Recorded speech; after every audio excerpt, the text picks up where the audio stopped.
देखल SCS news हम कमलेंद्र झा और खबर की शुरुआत करी और सबसे पहले बात करी जिलाधिकारी डॉक्टर चंद्रशेखर सिंह के जे की आई आजीविका ग्रामीण एक्सप्रेस योजना के शुभारंभ समाहरणालय सभागार में कलन। दरभंगा के समाहरणालय सभागार में जिलाधिकारी डॉक्टर चंद्रशेखर सिंह आजीविका ग्रामीण एक्सप्रेस योजना के आई शुरुआत कलन। एहि मौका पर आजीविका दीदी सबके ओ एकटा गाड़ी से दिलन जेकर कीमत लगभग 6.5 लाख रुपया है। इसके अलावा 1.5 लाख रुपया नगद से दिल गए। 72 किस्त में इनका सबके बिना सूद के गाड़ी के पैसा वापस करे के संगे संग जिलाधिकारी मौका पर आजीविका दीदी सबके ई गाड़ी के चाबी सौंपलन और हरी झंडी दिखाकर सुदूर ग्रामीण क्षेत्र में रवाना कलन। पंचायत बहुत नारायण बहेरी जिला दरभंगा बहेरी ब्लॉक के प्रखंड बहेरी। मैं गायत्री जीविका सहायता के ग्राम संगठन की सचिव हूँ।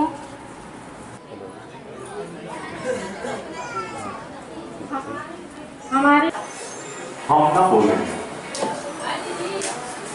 बोलेंगे, हमारी बात बोलेगी उम्र भर की ठहरी हुई बरसात बोलेगी, उम्र भर की ठहरी हुई बरसात बोलेगी। ये तिरुना देवी जो शब्दों से अपनी बातों को बयान नहीं की करके दिखलाया है।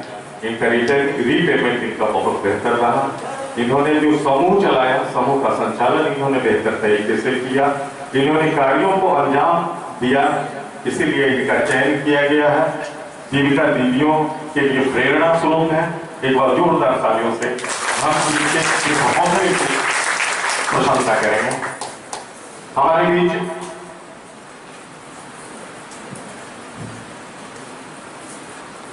अब मैं सहायक समाहर्ता महोदय से श्री विवेक रंजन मैत्रे सर से अनुरोध करता हूँ कि अपनी बात रखेंगे। श्री विवेक रंजन, आपका हार्दिक अभिनंदन करता हूँ। ग्रामीण एक्सप्रेस योजना के तहत आज वितरण किया जा रहा है गाड़ियों का, जिनका उपयोग दीदी के परिवारजन में जो व्यक्ति हैं जीविकोपार्जन के लिए करेंगे। इससे न सिर्फ इनके परिवारों में कल्याण होगा बल्कि ये जिन इलाकों को जो जोड़ेगी, जिस रूप में इनको मिला है तो इससे उनको भी लाभ पहुंचेगा। शिक्षा, स्वास्थ्य और रोज़मर्रा के दैनिक कार्यों में भी ये एक्सप्रेस बहुत ही सुलभ बनाएगी जो यातायात है, क्योंकि राज्य सरकार की बसों सभी गाँवों में नहीं चलती हैं, तो इसके आवागमन में परेशानी होती है। तो आशा है कि इन गाड़ियों के वितरण से आप सभी को जीविकोपार्जन में मदद मिलेगी और दोनों क्षेत्रों का विकास होगा।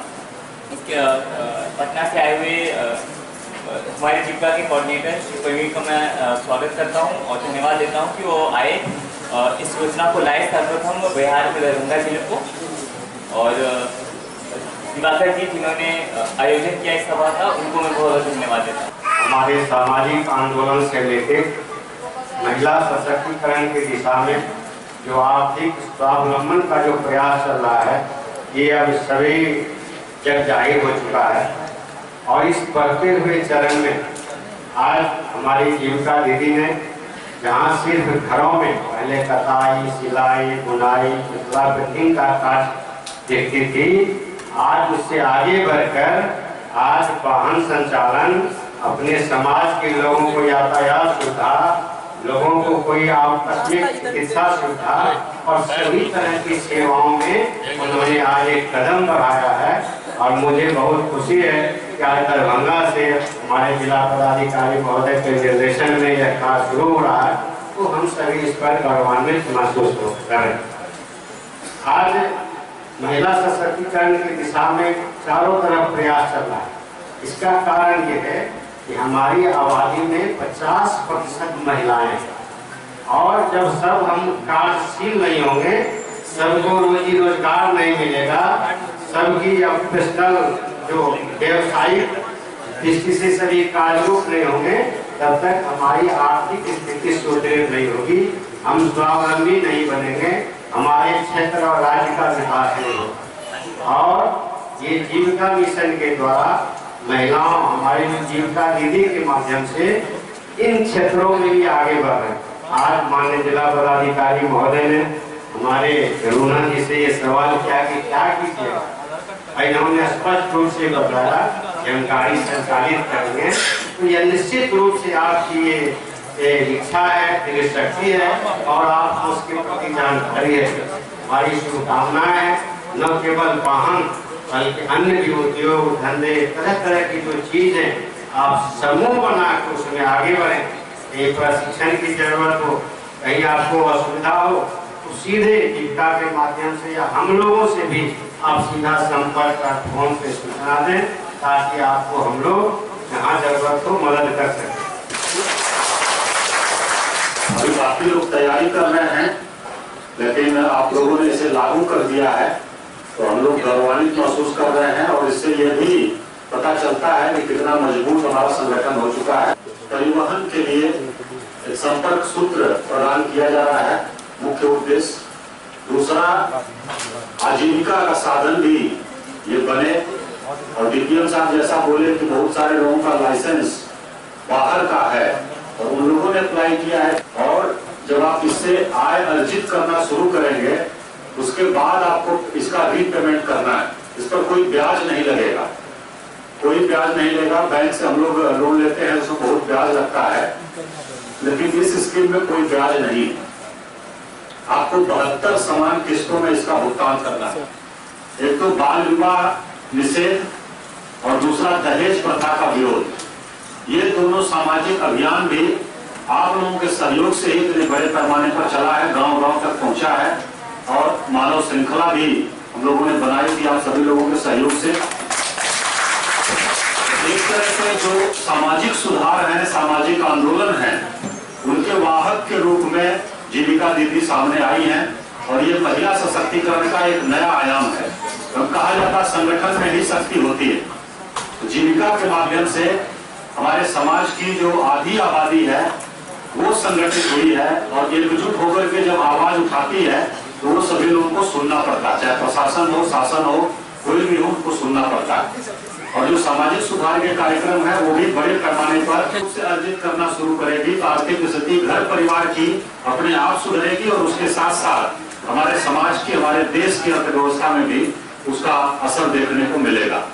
आप सभी लोगों को हम बहुत आभार व्यक्त करते हैं, और यहाँ इतनी बड़ी संख्या में आप लोग उपस्थित हैं, हम लोगों को देख करके प्रसन्नता होती है। और आगे जो भी कार्यक्रम होगा इस तरह का, उसमें हम लोगों का पूरा सहयोग रहेगा, और आप लोग पूरी तरह से आत्मविश्वास के साथ बढ़ चढ़ करके इस अभियान को आगे बढ़ाइए। हम लोग सदैव आप लोगों के साथ हैं। बहुत बहुत धन्यवाद।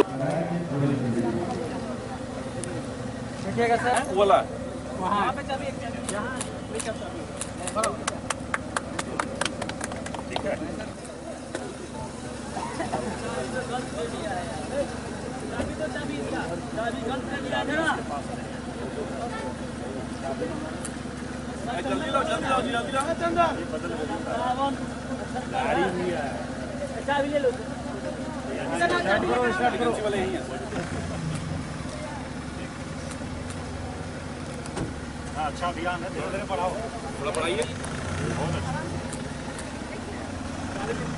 ये आजीविका ग्रामीण एक्सप्रेस मिशन करके कार्यक्रम चालू हुआ है। इसमें 8 लाख रुपए तक की सहायता दी जा रही है गाड़ी के लिए।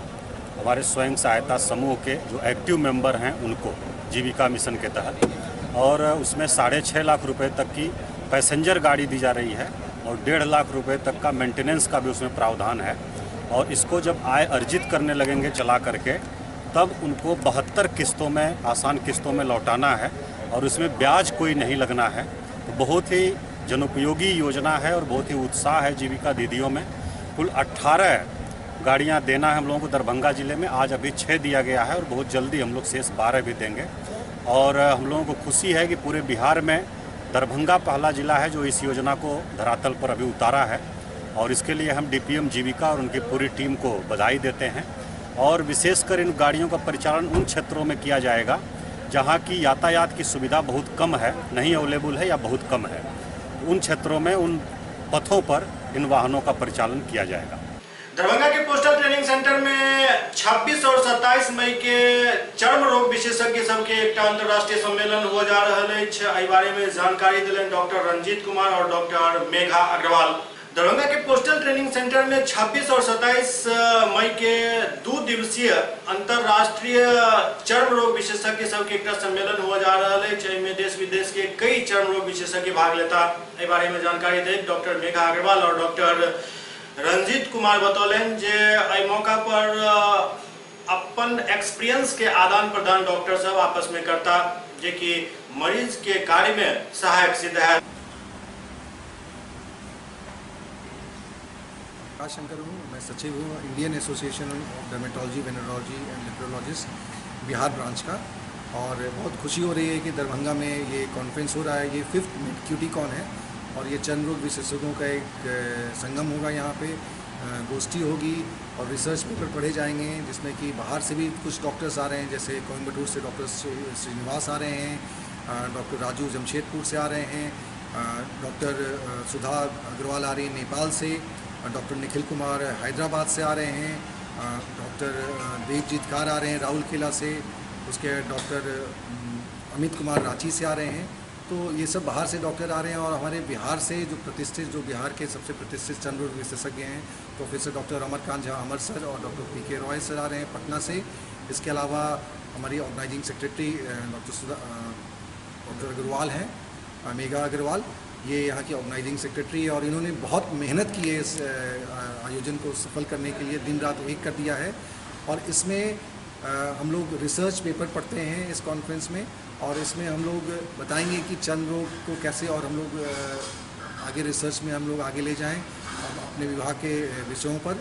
इसमें हम लोग चर्चा करेंगे कि किस चीज़ के लिए कैसे बचाव करना है, क्या ज़रूरी है और क्या नहीं ज़रूरी है। एक छोटा सा वर्कशॉप भी, कार्यशाला भी हम लोग इसमें आयोजित कर रहे हैं, जिसमें कि सौंदर्य के ऊपर 2 वर्कशॉप होगा, जिसमें बोटुलिनम टॉक्सिन और आपका थ्रेड लिफ्ट के बारे में बताया जाएगा। हमारे जो स्टेट के अदर स्पीकर्स हैं, जो ऑर्गेनाइजिंग चेयरपर्सन है साइंटिफिक डॉक्टर अभिषेक कुमार झा, इसमें काफ़ी मेहनत किए हैं और उनका और डॉक्टर अग्रवाल का जो मेहनत है यही रंग लाएगा। कल से हम लोगों का 2 दिवसीय है, कल 10 बजे से शुरू होगा और अगले दिन 12, साढ़े 12, 1 बजे तक ये जो कार्यक्रम है ये ख़त्म हो जाएगा। और मैं इस आयोजन के लिए हमारे 2 जो पिलर हैं, डॉक्टर मिस्टर अग्रवाल और डॉक्टर अभिषेक झा को तहे दिल से धन्यवाद देता हूँ और सबों को आमंत्रित करता हूँ कि वो आएँ इस संगोष्ठी में और इसका लाभ उठाएं और अपना शुभेच्छा देता हूँ। धन्यवाद। इससे इस सेमिनार से जनताओं को, मरीजों को क्या बेनिफिट होगा? देखिए, इस तरह के जो सेमिनार होते हैं, इसमें जो रिसर्च होते हैं, जो रिसेंट रिसर्च होते हैं, उसके ऊपर चर्चा होती है कि क्या सही और क्या गलत है, और फिर इसको हम लोग प्रैक्टिकल रूप में कैसे इसको लाएं। जैसे कि डॉक्टर CR श्रीनिवास ने अपना जो रिसर्च किया वो इसमें पढ़ेंगे, डॉक्टर झा जो आ रहे हैं पटना से, प्रोफेसर झा, वो जो रिसर्च करते हैं वो यहाँ बताएंगे। बाकी लोग, उनको इससे जानकारी बहुत ज़रूरी नहीं है कि हर लोग जर्नल पढ़ते हैं, हर लोग प्रैक्टिस में बिजी रहते हैं। तो इसमें क्या होता है कि एक दूसरे से जानकारी का आदान प्रदान होता है, और ये जो हम लोग यहाँ से नॉलेज लेके वापस जाएंगे तो फिर हम लोग इसको उन लोगों में, अपने पेशेंट के ऊपर हम लोग उसको यूज़ करेंगे। यहाँ पे अभी 5th मिड क्यूटीकॉन की ऑर्गेनाइजिंग सेक्रेटरी का कार्यभार संभाल रही हूँ। इस वर्ष दरभंगा में पहली बार चर्म, यौन और एवं कुष्ठ रोग का 5th मिड क्यूटीकॉन कॉन्फ्रेंस आयोजित हो रही है। अब 26 और 27 मई को ये इसका आयोजन होगा। और वही इस, जैसे डॉक्टर साहब ने बताया, इस कॉन्फ्रेंस में कई हम लोग के लोकल डॉक्टर्स रहेंगे, बाहर के डॉक्टर्स भी सब लोग शामिल होंगे, और नई नई टेक्निक्स जो हैं, जो कि सबको नहीं मालूम, क्योंकि अब हम हर इंसान को तो हर चीज़ नहीं पता चलती है। वो डॉक्टर एक दूसरे के साथ चर्चा करेंगे और हम लोग उसमें अपने पेशेंट्स को भी हेल्प कर पाएंगे। तो वो इस बार होगा और दरभंगा में ज़ोरों शोरों से तैयारी चल रही है, पहली बार होगा, तो हम भी उत्साहित हैं और बहुत लोगों ने हमको इस चीज़ में हेल्प की है। डॉक्टर अभिषेक जहाँ है, उनका पूरा उन्हीं के अंडर हम लोग काम कर रहे हैं। मेरे हस्बैंड डॉक्टर रंजीत कुमार, उन्होंने पूरा इसमें हमको योगदान दिया है, क्योंकि ये कॉन्फ्रेंस अकेले नहीं संभव है। इसमें जब तक ग्रुप नहीं हो सकता है तब तक ये सफल नहीं हो सकती। तो बस हम लोग की आशा है कि सब लोग आएँ और इसको सफल बनाएं और सब कुछ शांतिपूर्ण हो जाए। कुमार, मैं पीडियाट्रिक डिपार्टमेंट से हूँ। जैसा कि इन लोगों ने बताया कि डर्मेटोलॉजी का कॉन्फ्रेंस इस साल दरभंगा में आयोजित हो रहा है। IEDBL के बिहार चैप्टर का ये बहुत बड़ा कॉन्फ्रेंस है। हर डिपार्टमेंट का कॉन्फ्रेंस होता है, हम लोगों ने देखा है, गायनेकोप्स का हुआ है, मेडिसिन का है, सर्जरी का है, लेकिन डर्मेटोलॉजी जो चर्म रोग है उसका पहली बार दरभंगा में आयोजन हो रहा है और काफ़ी बड़े पैमाने पे हो रहा है। ये बहुत, जैसा डॉक्टर साहब ने बताया कि बाहर के स्पीकर्स आ रहे हैं, पहली बार नेशनल नहीं इंटरनेशनल स्पीकर्स भी हमारे बिहार की धरती पे पहली बार आएंगे। लेकिन उनको स्वागत करने में हम लोग पूरी जोर शोर से अपना तैयारी कर रहे हैं। जितना हो सकता है उतना मेहनत किया जा रहा है। पिछले 1 महीना से रात दिन हम लोग लगे हैं कि किसी तरीके से कोई कंप्लेन नहीं हो। और ये डर्मेटोलॉजी का पहला कॉन्फ्रेंस है दरभंगा में। इसमें अदर डिपार्टमेंट्स भी इनवाइटेड हैं, जैसे मेडिसिन, सर्जरी, गायनेकोप्स, क्योंकि स्किन को एक मिरर की तरह देखा जाता है। कई एक बीमारी, अंदरूनी जो भी बीमारी होती है उसका most of the time representation आईना की तरह स्किन पे होता है।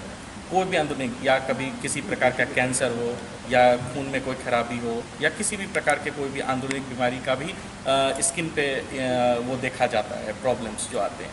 तो कई दफ़ा ऐसा भी होता है कि हम लोग को स्किन के यहाँ से पता चलता है कि अच्छा, इनको आप अंदर से ये बीमारी का भी शक किया जा सकता है, इसके लिए आप इन्वेस्टिगेट कराएं और ऐसी बीमारी पकड़ में आई है। तो क्रॉस रेफरेंस जिसको हम लोग बोलते हैं, बहुत अच्छी बात है कि दरभंगा में भी अब ऐसे ऐसे डर्मेटोलॉजिस्ट हैं जहाँ हम लोग रेफ़र कर सकते हैं अपने केसेस को, जहाँ से हम लोगों को काफ़ी अच्छा एक्सपर्ट ओपिनियन मिलता है। तो हम लोग काफ़ी खुश हैं, उत्साहित हैं।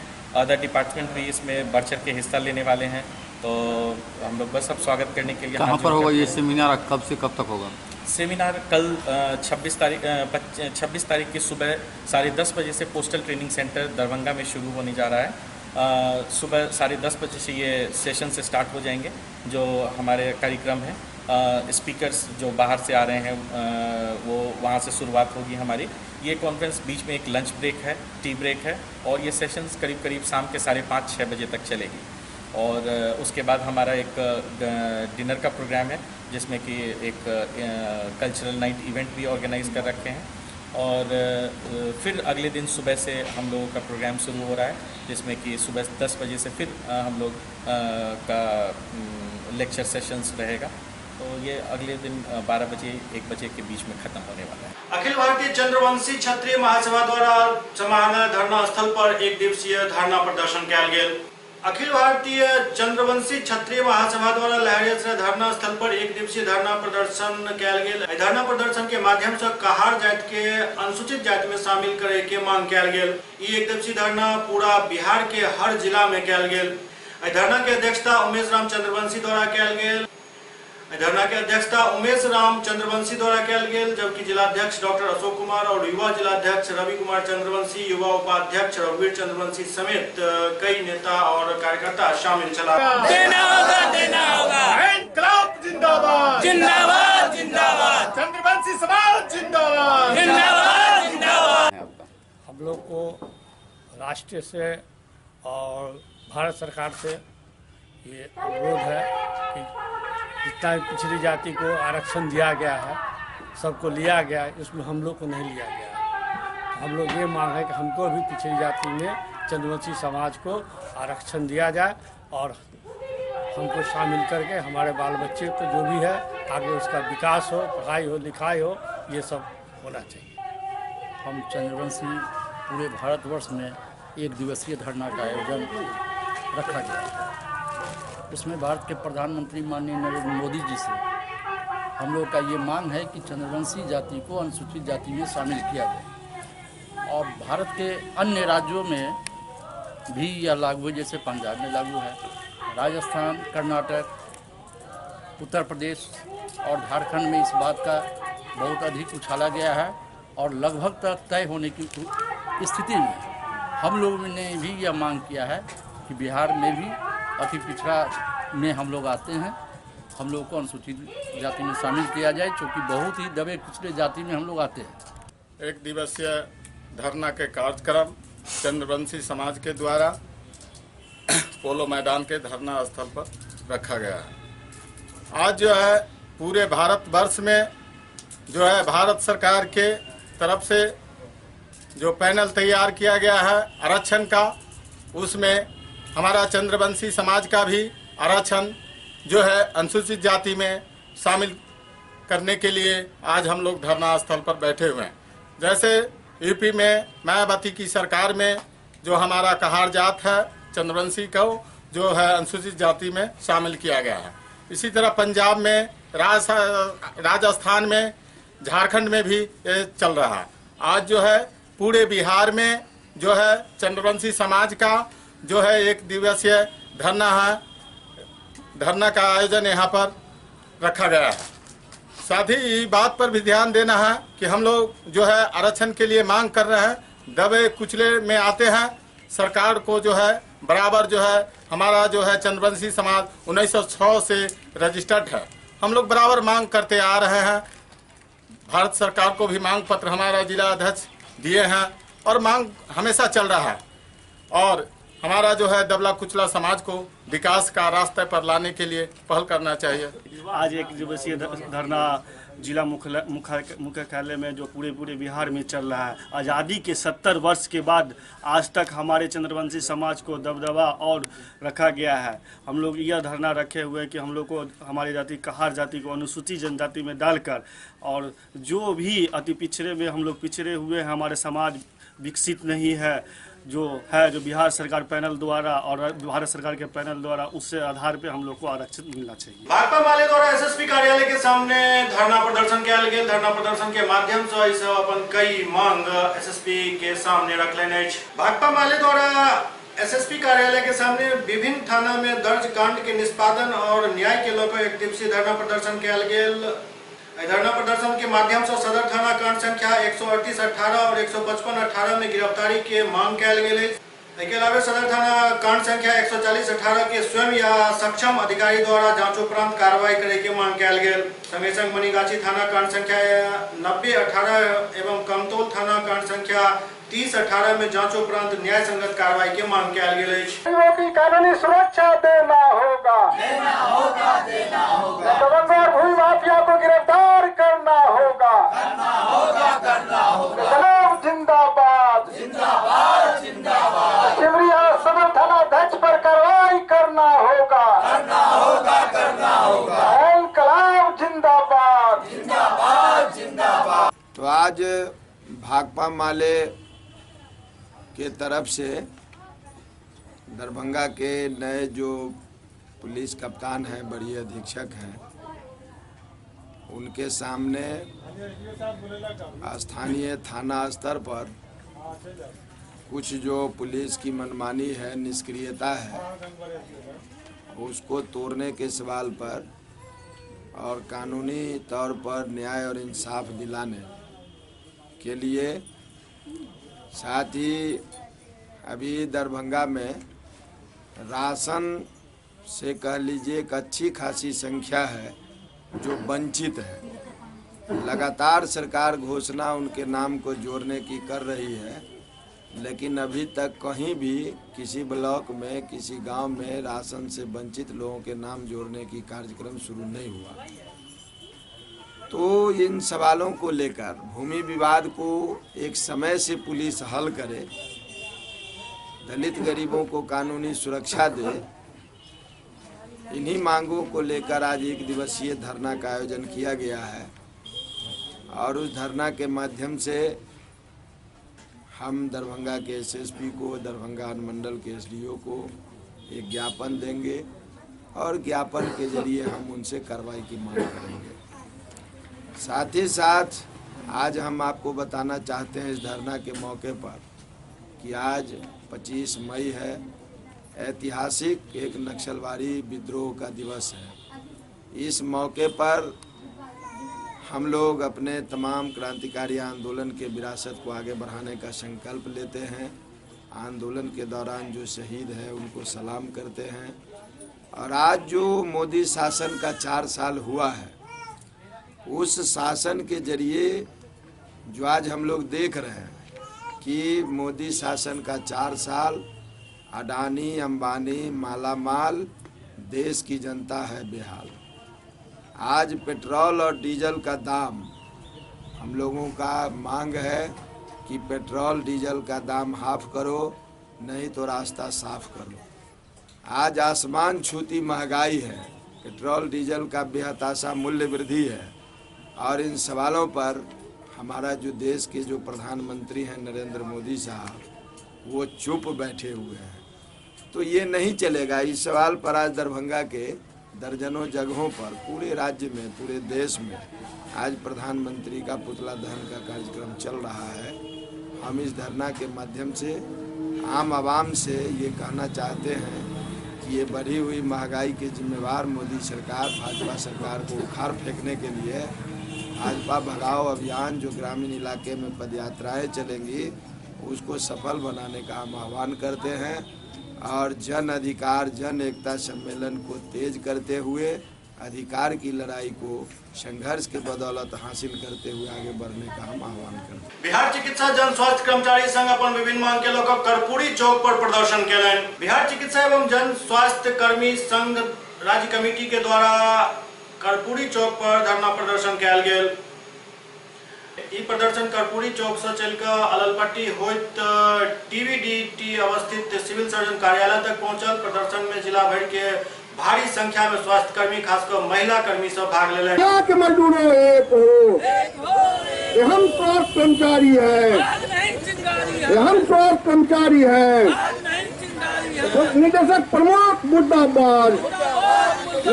आज हमारा राज्य कमेटी बिहार चिकित्सा जन स्वास्थ्य कर्मचारी संघ के आह्वान पर सूबे बिहार में तमाम सिविल सर्जन के समक्ष ये जो स्थानांतरण उद्योग बिहार सरकार स्वास्थ्य विभाग के द्वारा खोला गया है, इसके विरोध में प्रदर्शन और धरना का कार्यक्रम आयोजित किया गया है। हम सरकार से मांग करते हैं जो कार्मिक एवं प्रशासनिक विभाग सुधार विभाग के आदेश के अनुसार समान प्रशासन विभाग के आदेश के आलोक में स्थानांतरण किया जाए। हम उसका विरोध नहीं करते हैं, लेकिन सरकार जो कई वित्तीय वर्षों से कर्मचारियों का वेतन लंबित रखे हुए है, उसका भुगतान करे, संवर्गीय सूची का बनाकर उसके अनुसार वरीयता का निर्धारण कर पहले उसका निराकरण करे। उसके बाद चतुर्थवर्गीय कर्मचारियों को तृतीय वर्ग के पद पर प्रोन्नत करे और जो वर्षों बरस से जमे हुए चिकित्सा पदाधिकारी हैं उनका भी स्थानांतरण सुनिश्चित करे और स्थानांतरण की अवधि में बकाया वेतन, 1 माह का अग्रिम वेतन और यात्रा भत्ता देते हुए तब कार्रवाई करे। इस आदेश में संशोधन करे। अगर संशोधन नहीं करता है तो हमारा ये आंदोलन जारी रहेगा। हम आज से लेकर 31 तारीख तक धरना कार्यक्रम करेंगे और उसके बाद अगर बाध्य करेगी सरकार तो अनिश्चितकालीन हड़ताल पर हम जाने को बाध्य। बिहार जन स्वास्थ्य कर्मचारी संघ राज्य शाखा पटना के निर्णय के आलोक में हम लोग पूरे बिहार में हर एक जिले में सोकेनी आज हम लोग प्रदर्शन दिवस कर करके अपने सिविल सर्जन के थ्रू बिहार सरकार को निदेशक प्रमुख को मांग सम्मिलित करने जा रहे हैं। मांग के अंतर्गत 3 साल पर में जो हमारे कर्मचारियों का स्थानांतरण का उद्योग का नीति चला रहे हैं, वर्षों से के चिकित्सक तो के एक जिला में 15 साल से 10 साल से पदस्थापित है, उनकी स्थानांतरण नहीं हो रही है। लिपिक की अन्य संवर्गों की ट्रांसफर हो जाती है और ट्रांसफर उद्योग को सरकार को करते हैं बंद करो और स्थानांतरण में पारदर्शिता लाने का प्रयास करो। नंबर 1। नंबर 2 हमारा तो के लिए मांग है कि आवंटन के अभाव में विगत वित्तीय वर्ष का हर एक कर्मचारी का हर एक चीज़ का वेतन 2 माह से 3 माह सभी का बंद है। इस वित्तीय वर्ष का तो आज तक आवंटन नहीं दिया है। तीसरी मांग है हमारा सरकार से कि वरीयता के आधार पर में हर एक कर्मचारी का प्रोन्नत होनी चाहिए। चौथी मांग है कि चतुर्थवर्गीय कर्मी का तृतीय वर्गीय कर्मी में उसको समायोजन करना है, जिस पर में सुकन्या सरकार ने कुंडली मार करके बैठे हुए आज मुद्दों को लेकर के हम लोग आज प्रदर्शन करते हुए सिविल सर्जन को मांग करके चाकरी। प्रभादास फाउंडेशन द्वारा मानवाधिकार अवधारणा एवं चुनौतियां विषय पर एक संगोष्ठी के आयोजन किया गेल। स्वयंसेवी संस्था प्रभादास फाउंडेशन द्वारा स्नातकोत्तर राजनीति शास्त्र विभाग ललित नारायण मिथिला विश्वविद्यालय दरभंगा के संयुक्त तत्वावधान में मानवाधिकार अवधारणा एवं चुनौती विषयक संगोष्ठी के आयोजन किया गेल। कार्यक्रम ललित नारायण मिथिला विश्वविद्यालय के संस्कृत विभाग के सभागार में भेल। संगोष्ठी में मुख्य अतिथि के रूप में प्रतिकुलपति ललित नारायण मिथिला विश्वविद्यालय डॉक्टर जय गोपाल, कुलसचिव मोहम्मद मुस्तफा कमाल अंसारी और डॉक्टर मुनेसर यादव समेत कई गणमान्य व्यक्ति उपस्थित रहे। कहते हैं तो साधारण सा अर्थ इसका होता है शब्द ब्रह्म है, मानव का अधिकार। अब सवाल ये पैदा होता है कि इसमें जितने पहलू को आप देखिए हर लोग अपने अपने ढंग से इसकी व्याख्या करते आए। हमारा देश बड़ा सौभाग्यशाली रहा है दुनिया के लिए भी एक बड़ा मुकद्दस ये प्लेस है, जहाँ की मानवाधिकार की बात ऋग्वेद में की गई। तो दुनिया का सबसे प्राचीनतम ग्रंथ है, उसने इस पर विचार किया। उसके बाद जितने दार्शनिक आए राजनीति विज्ञान, उन सब लोगों ने विचार किया। आज ये मुद्दा रोज इतना गंभीर होते जा रहा है, इतनी चर्चा हो रही है, universal declaration of human rights की चर्चा होती है, कहा गया इंग्लैंड से शुरू होता है, मैग्ना कार्टा का उदाहरण दिया जाता है, बिल ऑफ राइट्स का उदाहरण दिया जाता है, सब उदाहरण दिया जाता है। अपनी खाना पूर्ति करने के लिए हम लोग फिर करते हैं, हमको मुकेश से आते थे, मुझे सर आप कागज लेके तो कभी चलते नहीं है, यार कागज लेके क्यों चले? तो उनको मैंने बताया क्यों चले हैं, प्रोवाइडर साहब को मैंने बताया कागज की जरूरत हमको नहीं पड़ती है, लेकिन दस्तावेज बहुत इंपॉर्टेंट होता है। और कभी कभी डाटा और आंकड़ा और तिथि हमको तो याद नहीं रहता है, नंबर। दूसरी कुछ बात है जिसके वजह से हम ये लेकर के चले। एक वर्कशॉप था कुमार सिंह कॉलेज में, उसी समय उसी के लिए तैयार किया था, आज के लिए तैयार नहीं किया। 2-3 दिन से मैं बहुत कष्ट में उठा रहे दृष्टिकोण से, फिर भी मैं उसको उलट पलट करके देख रहा था। सर अपने बच्चों के लिए कह रहे हैं कि किसी विषय पर विचार करना हो तो मैंने कहा है कि मुक्ता के हेरफेर से खुदा से जुदा हो जाता है। विषय को उसी परिप्रेक्ष्य में देखने की आवश्यकता पड़ती है। आज शुरू होता है पाश्चात्य का, इसलिए पाश्चात्य का क्यों शुरू हुआ पाश्चात्य में मैग्ना कार्टा से, और हमारे यहाँ ऋग्वेद से क्यों शुरू हुआ? दुनिया में universal declaration of human rights के बावजूद भी now it is a challenge, जो कहा गया चुनौतियां हैं, इतने इसके चैलेंजेस हैं, इसके सामने इतनी समस्याएं हैं। उन लोगों ने पैदा की है जिन लोगों ने यह अवधारणा कहा कि हमारी अवधारणा है पाश्चात्य की अवधारणा है। सर मैं एक नेशनल सेमिनार में था गढ़वाल में, और सुभाष कश्यप साहब भी आए हुए थे, और इसी पर था, ह्यूमन राइट्स पर ही था। काफी अद्भुत विद्वान है, हम लोग ऐसे ही बैठे हुए थे, और उसमें जो परस्पर विमर्श में जो चीजें आई, बोला जब आप बड़े लोगों के सानिध्य में रहने से फायदा होता है।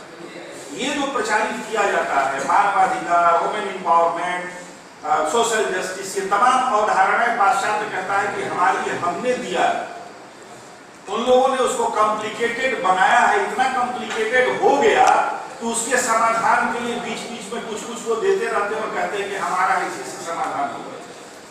जिन वजहों से समस्याएं खड़ी हुई है, जिन लोगों ने खड़ी की है, उनसे कभी समाधान होने वाला है ही नहीं। ये अवधारणा है क्या? ठीक किसी बच्चे ने राइट टू लाइफ जो है वो सबसे बड़ा अधिकार है। सिंपल बात हम लोग कहते हैं, बचपन से सुनते हैं, जान है तो जहान है। जिंदा है तभी हमारे लिए ऐशो आराम और तमाम चीजें होंगी, डिसेंट लाइफ की तब बात होगी। लेकिन अब केवल जिंदा है, किसी तरह से जिंदा है, वहां एक प्रश्न बनता है कि क्या हम इसी तरह से जिंदा रहने के लिए ईश्वर ने हमको पैदा किया? क्या हम मानव के रूप में जिंदा है? क्या डिसेंट लाइफ है क्या मेरा? डिग्निफाइड लाइफ, ये दो शब्द का प्रयोग होता है, डिसेंट एंड डिग्निफाइड। बेहतरीन जीवन क्या है और गौरवपूर्ण जीवन क्या है? मतलब मानव के इंसान को इंसान के रूप में समझा जा रहा है कि टूल के रूप में समझा जा रहा है, या अपने किसी लक्ष्य को पूरा करने के लिए हमारा कोई उपयोग कर रहा है। वहां मानव हमको नहीं समझाया, वहां हमको या तो इंस्ट्रूमेंट समझा जाता है, नहीं तो अपने स्वार्थ पूर्ति का साधन समझा जाता है।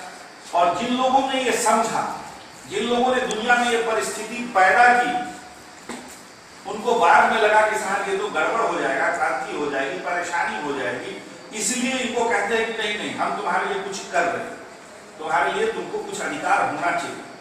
जिन लोगों ने ऐसी परिस्थिति पैदा की जिसमें मनुष्य के जो अधिकार थे वो समाप्त हो गए, उन लोगों ने इसलिए आधुनिक अवधारणा जो है, उस आधुनिक अवधारणा में ही इसकी समस्याएं जुड़ी हुई। ये प्राचीन समय से इस पर विचार किया।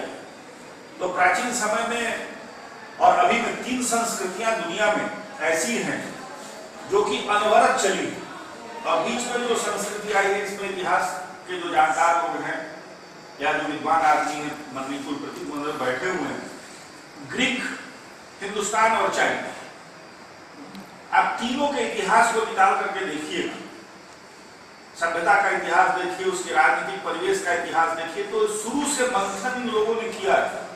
जिस जेनों की चर्चा कर रहे थे हमारे मित्र, CCDC के दायित्व में अभी हैं, उस देश को बहुत टाइम लगा इस चीज को समझाने में। सुकरात जैसे व्यक्ति को अपने जीवन का बलिदान करना पड़ा इस समझाने में कि मानवाधिकार कहां से आएगा, आइडियल स्टेट कैसे बनेगा। उसको वेस्टर्न वर्ल्ड ने स्वीकार किया नहीं। और आप जानते हैं, हम सब लोग इस बात के गवाह हैं कि जो शोषण हुआ, जिसका सूरज नहीं डूबता था उसमें आदमी डूबता था। फिल्म आपने देखी होगी, चप्पू चलाओ, उनके लिए नील की खेती करो, उनके लिए रबर प्लांट बनाओ। इंसान को अपने साम्राज्य का एससीएस न्यूज के अंक में खनितवे अगला अंक में फिर की छोर समाचार संग उपस्थित है। तब तक अपने सब देखते रहो एससीएस न्यूज। नमस्कार।